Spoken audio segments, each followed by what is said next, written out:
hands are about to fall off. It's time. No.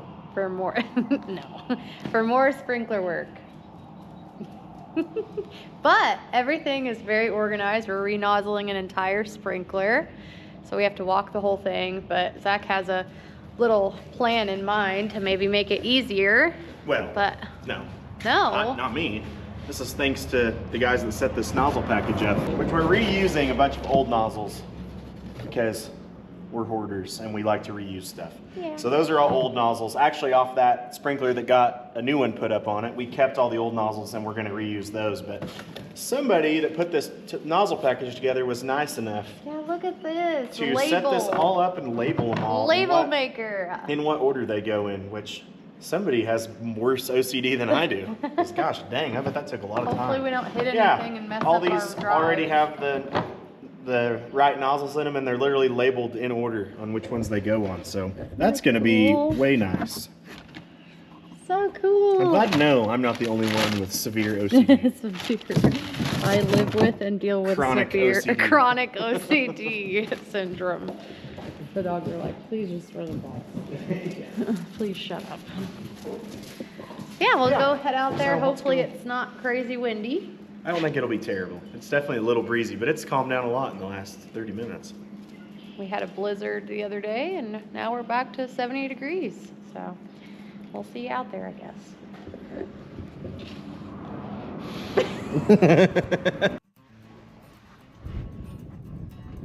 Okay, y'all, with center pivot sprinklers, this is not something that happens all the time. It's not a frequently done thing. Now, there are a million different types of nozzles, what they're used for, how they're used. There is a ton of math and science that goes behind growing corn and growing wheat. So as simple as it sounds, just changing out the adapters and changing out the nozzles, it is a lot more than that. But just like any piece of farm equipment that's exposed to the weather and the elements, they get cracked, old, and need to be replaced. So here are the new adapters and the new nozzles. They're all color coded. So throughout the whole process, after we would complete a couple of nozzles, I would refer back to the sheet to double, triple, quadruple check I was doing everything correctly. That sheet tells us everything we need to know about how that pivot runs. It tells us the length of the sprinkler, the tire size, information about the center drives, and most importantly, in that moment, which nozzle goes where. So I know the bare minimum, but as you guys know, a center pivot runs in a circle, and that's how it waters our corn and wheat. Each nozzle is set to put out a certain amount of gallons per lap that it goes around in a circle. Now, we can definitely go into detail about all the different spray patterns. There's like a million of them, but that's a whole different world to get into. And all of that is also entered into the equation, but as you've noticed, the nozzles are very close together on this sprinkler, a lot closer than some of the other ones you guys have seen. Just like anything moving in a perfect circle, what's closest to the pivot in the inside is going to be moving a lot slower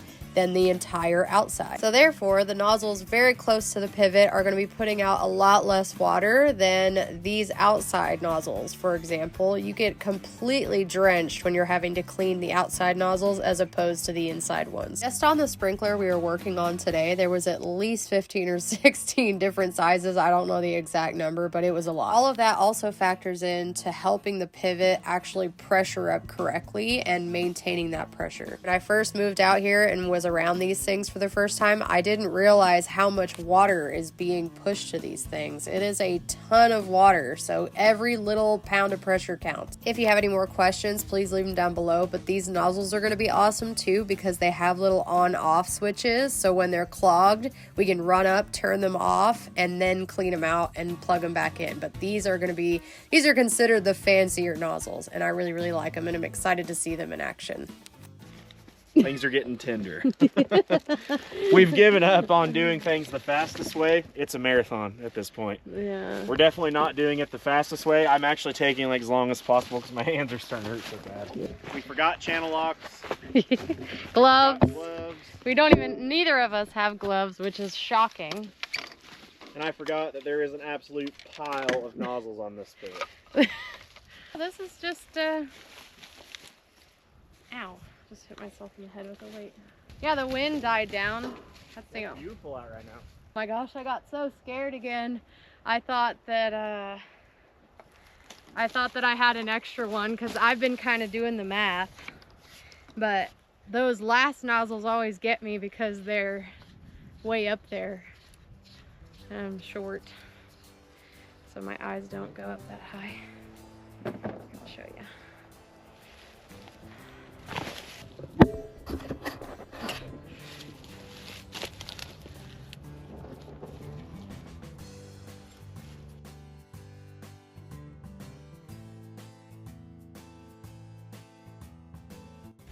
Okay, now that we have a system kind of down and we're getting close to the end, this has taken us a lot, less time than I thought it was. That can kind of explain, what's going on. So I'm gonna put together these last 4 and he'll just on this span. We still have one more span to go. No, so just to give a quick overview, it kind of all goes back to the last couple years. We have had some, I don't want to call it water issues, but retention issues, I guess, if you want to say, on this circle for whatever reason. We don't really know why. That's why we ripped this one. And that is why we are changing out these nozzles, because our pattern wasn't very good on the old ones. Here's the old style. And as you can see, this right here is a pressure regulator, and we are taking the regulator off. This circle is so flat, you don't need regulators on this one. So we're going to a little bit different style nozzle. And these pads are old and worn down too. The pattern just wasn't overly great on these. So we're going to a different nozzle, no regulators, and just obviously new parts. Yeah, there you go. That's the nozzle we're putting on. I think these are D3030s is what they're called. But that's kind of our reason for changing them out. This pivot needed nozzles bad, really bad. Almost all these old nozzles, every time I would walk it, it would be missing the actual nozzle itself, which is this part. You guys actually saw us do these, and you saw how cracked and weathered. Yeah, these things are so brittle when you go to squeeze the deals together. The deals, that's the scientific term. When you go to squeeze them together, they usually break off. We're getting interrupted. It's pretty rude. I know, it's like dead and nobody's out here, and then the one person drives by. We'd have to clean them, and the reason why we were out there is because they get disgusting. Yeah, they get plugged up, and then you'd go to take them out, and you'd snap these things off, and then they wouldn't stay in here. So then you'd have to walk out, go get a replacement of the size you need, walk back in, put it in, all just for that. So it was just time. It was time to re-nozzle this thing. I was putting it on. Oh. I was trying to screw this on there. But yeah, it needed re-nozzled. So that's the purpose of why we're out here. But no, I hope it makes a big difference in the long run. And I don't know if, there's going to be a lot of people that already know how this works, but I know there's a lot of people that don't either. Okay, cool. We do have enough. Sweet. Did you just put the camera on me and run away?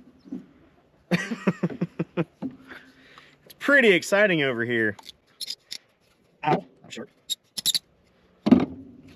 All I'm doing is, here's how the nozzles come in the box. And then we've got these adapters we already put together.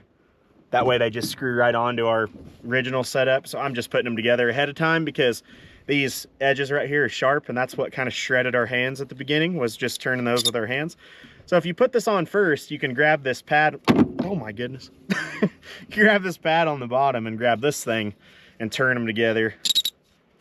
Saves your hands a lot, we figured out. But there we go. That's all of those.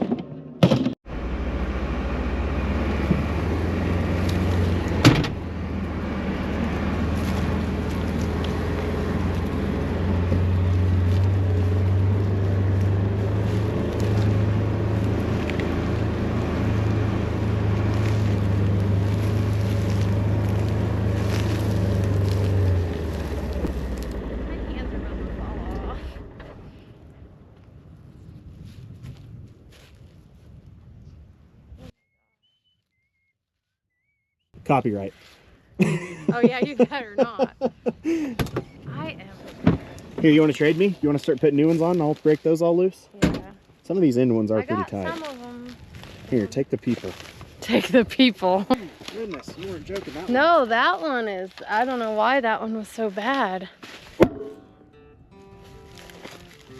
Well, guys, there you have it. We finished it right at sundown. As you can see, we were on that last span there, on that last stretch. Our hands were tore up after that. We're hoping and praying that these don't get clogged as bad as the other ones. And even if they do get clogged, let's stay on the positive side. These are going to be a lot easier to clean with the little on-off switches on them. Feeling excited and accomplished to get that whole task done. That was a big project. If you guys remember, in our last spray vlog, we went over the fact that a sprinkler is kinked into an L shape, and we have to go fix that before we run it because the wheat is needing watered. Corn is being planted soon, sprinklers needing fixed. Strip till rig is officially fixed now, so in the next couple videos we are going to show you everything that went down and everything that happened and what needed to be fixed. A couple of little plans changed when it came to my raised beds because I got my hands on a few other raised beds that might be easier to fill since we have no time for anything else. I don't have time to cut up and fill a giant stock tank. Oh, I'm so excited to show you because it's going to look a lot fancier, a lot more professional this year. This will probably be my fanciest garden I've ever had in like the 7 years I've been gardening. As always, thank you guys so much for the support. Thank you for all the suggestions, concerns, comments down below. I always appreciate it. If you're new here, welcome to the mess. Stay tuned for more messes because that's just, you know, inevitable on this channel. Everything is about to get way busier, so you guys stay tuned for the next one. Go get you some merch if you want to go support the channel. Where to get the t-shirts, hoodies, and stickers will all be linked down below. All of my real social media pages will be linked down below as well. So if you're ever confused on which account is my account, please go check my link tree. I can report any account that is not mine. There's lots of impersonating scammers out there. If anyone, bottom line, messages you, ask you for help or money, that is a scammer. And as always, I appreciate y'all so much. Thank you so much for supporting, watching, commenting. If you have any questions, comments, concerns, leave them down below. It's always fun to read. And I'll see you guys in the next one. Okay, love you, bye.